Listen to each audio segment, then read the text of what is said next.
Hello, my name is Maya Haley. My first name is actually Elizabeth. Maya is my middle name. It was added into my name officially when I got adopted about 10 years ago.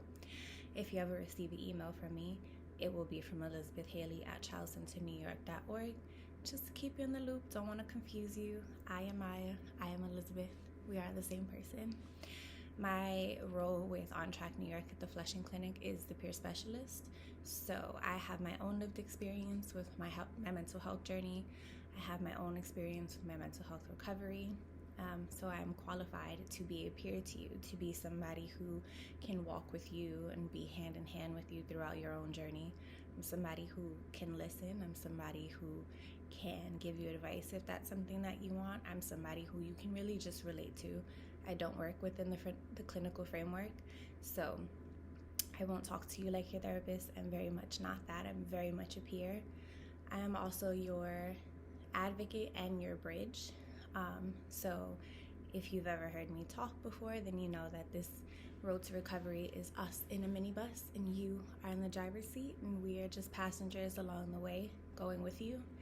And so in order to support you the best way and make sure that you get to the place that you want to be, I help you decide what it is that you want, how to go about advocating for yourself, or if you're not comfortable doing that just yet, making sure that the rest of the team knows exactly what you want. So some people feel ways about their medication, whether it's they want to change it, they don't want to change it, it's having side effects on them.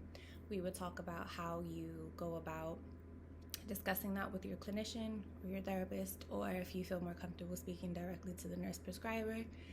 And if you're not comfortable doing those things just yet, then you and I would talk about what I would tell the rest of the team, because we again have to be on the same page so that we can get you to that place of recovery and what recovery looks like for you. So I can't know that you're not taking your medication and then the rest of the team thinks that you are. We all have to be on the same page, and we always have full disclosure about how we're going to talk about those things, why we talk about those things, and it's basically because there's a shared decision-making model here. So one, we have to make sure that you understand the decision needs to be made in some cases. Two, making sure that you're informed about those decisions, the benefits, the drawbacks. And then three, supporting you as you engage with those decisions that you've made, and making sure that you stay on point with them. So those are the things that I do in my role. I also run a group therapy group on Wednesdays at 2 p.m. We call it our virtual peer support meetup because we are living through this pandemic /lockdown/ weird time. And peer support has been really helpful for the people who attend. There's no mandatory days that you have to come. Some people come every single Wednesday. Some people need some time to themselves, so they come sporadically. Whatever you need and however often you want to show up is whatever I'm going to support you through. There's no mandatory need to be on camera if you're not comfortable being on camera. You don't have to share anything you don't feel comfortable sharing. You don't have to answer every question. But in the past, peer support has been really, really good for the people who have come. It came to feel like a little family during our first session, which was in the spring and summer. We are now in the fall and winter session, and we have some new participants, and it's going really well so far. So I do suggest that you at least give it a try if it's something that you haven't done before. If you have gone to the group supports before, this one's just a little bit different. So, come through, give it a try at least once, but no pressure. So those are the things that I do as a peer specialist. I'm somebody who understands the journey. I'm somebody who helps support you through your shared decision making.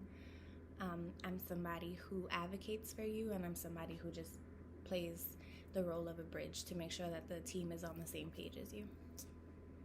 I got my first diagnosis, of major depressive disorder when I was 13. I've received about 3 other diagnoses since then.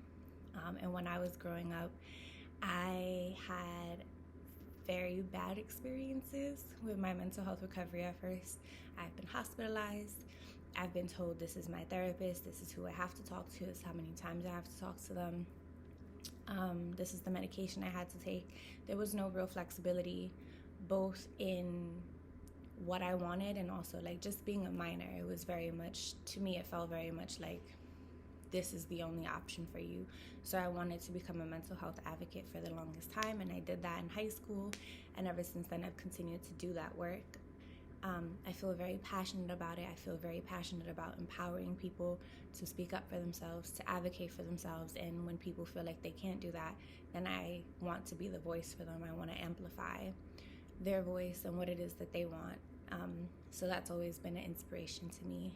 I also know people who have had their own mental health experiences around me and their own mental health challenges and struggles. So that also inspired me further to want to get into this work. The journey getting to this point was not always an easy one. It kind of felt like a roller coaster at times. High school was a struggle, mostly because I was enduring my own mental health challenges, very, very big back then. Like I mentioned earlier, I've been hospitalized. I had suicidal ideations. I've had self-harm. I didn't really care to imagine myself with a future. And then somehow I pulled it together, and it's not somehow. I allowed myself to have a support system. I allowed my aunt who adopted me to support me. I kind of opened up to my little sister, whereas before that I had felt like I'm the big sister. I can't really tell her these things. I can't open up to her. I need to set an example and be the strong one. My guidance counselor, Miss Eastman, was amazing. My advisor, Mr. Santos, was amazing. I only had a few friends in high school. I had a very small circle, but they were amazing. Even though I didn't open up to them about my mental health challenges, I did allow myself to have friends, and I allowed myself to have fun sometimes, and I allowed myself to not be in this space of just negativity. So I try to surround myself with people who were more so on the positive side and like out of the drama and stuff like that. And then I took a couple of years off to work and take care of myself. And then I started college, where I went to LaGuardia Community College. I went into the ASAP program, and I finished in 2 years, just like I had the goal of doing. I graduated with my associates in psychology. Psychology, again, has always been a passion of mine. I'm very interested in understanding how the mind works. So I got to do that. Then I got to implement that work. I have worked in youth development before this. And then I got into doing psychosocial rehabilitation and doing respite work with youth. And then I got to here, to Flushing On Track Migrant Clinic. This is a different age group that I'm working with, but I absolutely love it. And I absolutely love being able to bring my experiences here and being able to hear people out and being able to kind of just like let them know what my experience has been like, so that I can further inspire people to know that you can have a job, you can have healthy relationships, you can communicate and advocate for yourself, you can go to school, you can have all the things you want, no matter what your journey looks like. So it has been a marathon, not a sprint, and the marathon continues. So much like I mentioned earlier, I got my first diagnosis when I was 13. I had major depressive disorder. Over time, I've also learned that I have an anxiety disorder, and the big one for me is having bipolar disorder. I have bipolar 2, so I have many, many more depressive episodes than I do manic episodes. So it's been hard to kind of like understand where everything comes from, but over time processing it has helped me. Group therapy has been amazing for me. I prefer group therapy to one-on-one therapy, and I know that that's not the case for everybody, but I think it's really nice when you're in a group of people who speak your language, who understand your thoughts, who understand the things that you're saying, whereas like you might be talking to one of your best friends who doesn't have the same kind of mental health struggles, and they're just like, I don't know what you mean, or why can't you just do this, or why can't you just do that? And then you get into this group therapy setting and you hear other people say like, I stay up until 4 a.m. when it feels like the whole world is dead, and I feel the most alive. I feel like I can be productive. I feel like my mind is not racing to keep up with the rest of the day. And it's just like, I feel you. You feel me. We're on the same page. And then you are able to add other people into your support system, people who, again, speak your language. I've also experienced people around me having their own mental health struggles. My sister, a couple of friends, people that I've worked with throughout time. And the more we move into like this new age of stripping away the stigma of mental health or the taboo of talking about it, you find out more and more like people have social anxiety, people have schizophrenia, people have major depressive disorder, and so many people are still able to function. And that's really inspiring, and it's really nice to be able to talk to people and support people and allow people to support you. So the journey of dealing with mental health in my own personal life and with the people around me that I love has looked very much like that. The ways that I take care of myself to make sure that my mental health is in good standing is by always checking in with my emotions. I get triggered very easily, so it's knowing what my triggers are, when I'm feeling triggered, why I'm feeling triggered, and then being able to put those things into words. That's something I struggled with for a very long time, but being able to do that now helps me. Being able to like go take my journal out and say, I need to get this out of my head, I need to get this out of my heart. I'm not ready to talk about it necessarily, but I can at least write it down. That helps me. Surrounding myself with positive people, taking a break from social media when I need to, because sometimes that can be just a lot, especially now, current day. Checking in with my body, making sure that I'm eating right, I'm sleeping right, grounding myself if I need to meditate, if I need to work out, if I need to take a shower, and just being honest about the things that I need. That is the biggest way that I keep my mental health like in check. Some of the hobbies I have, I like to teach myself how to do makeup on the low. I'm not very good at it. I don't want to become a makeup artist. I just want to know how to do makeup, so I do that sometimes. I like to like find a YouTube video and be like, okay, I'm gonna recreate this look.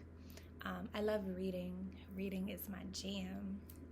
Some of my favorite authors are like Charles Bukowski. I love Stephen King, Robert McCammon. I like psychological thrillers, so for both books and movies, TV, anything that keeps me on the edge of my seat, anything that's like a different world from this world. I do like sci-fi, things that kind of like take me out of where I am here in my present, in my reality, and kind of like transfers me into a different world. It's my jam. So I do love reading. Excuse me. I love watching a really good movie. I like watching really good TV. I like lighthearted stuff just as well. So like The Good Place is one of my favorite shows. Schitt's Creek is one of my favorite shows. Shout out Netflix. I also really enjoy stuff like Rick and Morty, Adventure Time, Steven Universe. I have a bad habit, but it's also a hobby of mine, of shopping. So Savage Fenty, like Rihanna's website, I'm always just like, here, take my money. And I can do so much better with managing my money, but it's one of the things that I love to do, and it makes me feel good. I need to treat myself like the wise, I can't think of their names, but the quote from Parks and Recreations, where they have one day of the year where they just like, treat yourself. And mine comes a little bit more often than once a year, but treating yourself is important, so that's a hobby of mine. Hanging out with my sister, hanging out with my boyfriend, hanging out with my friends, using social media to an extent, not too much. I don't like to post, but I love Twitter. I like being able to have conversations and like know what's going on in the world, as long as it's not having a negative effect on my mental health. So those are some of my hobbies. One happy memory that I will take from 2020 into the future, one of my happiest memories is this job. I've never loved the job the way that I love this job. I love it so much so it doesn't feel like a job. It doesn't feel like work. My wellness goes hand in hand with the participants of this program. I have to show up as my best self, to be my best self. Excuse me. So, that that is constantly pushing me. It's constantly inspiring me. The people I work with constantly inspire me. My team inspires me. I've never worked with a more self-aware group of people as far as like the participants go. People who are in touch with what it is that they want. Even when they're questioning themselves, they're able to know exactly why they're questioning themselves and what will the answer to these questions do for them. So this work just inspires me every day.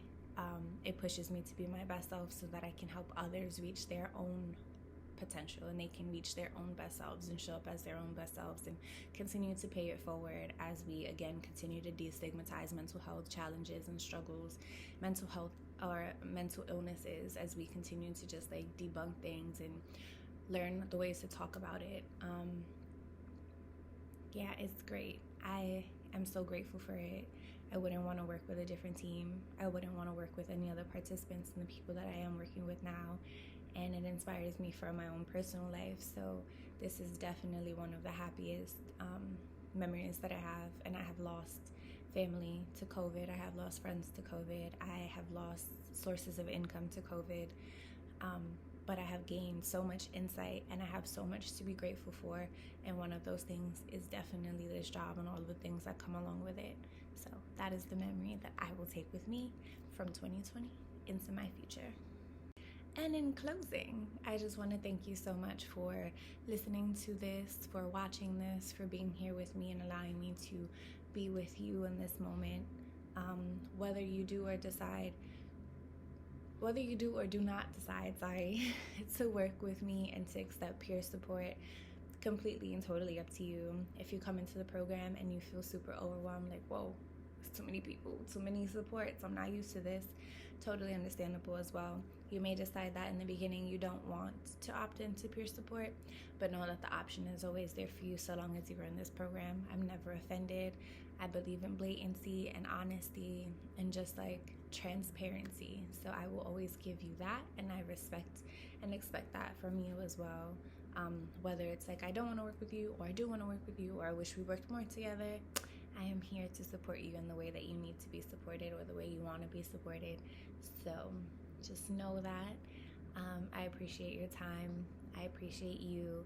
I absolutely believe in you and your potential to get to the place of recovery, whatever your recovery looks like for you.